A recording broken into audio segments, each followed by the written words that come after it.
Assalamu alaikum viewers. I hope you are doing well. Today is the first lecture about introduction to ratio. Let's get start the video. Move. We use ratio to compare two values or quantities like 1:5. We use colon sign to represent a ratio. A ratio has no unit. It's a symbol.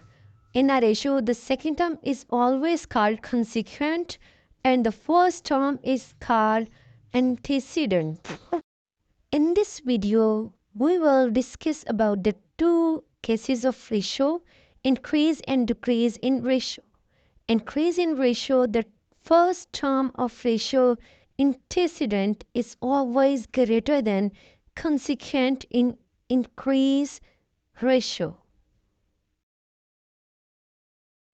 For example, 14:8. 14 is the first term, so that's why it's antecedent.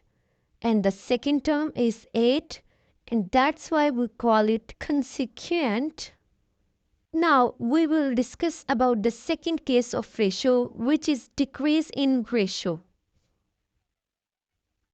The first term of ratio antecedent is always less than consequent in decrease in ratio.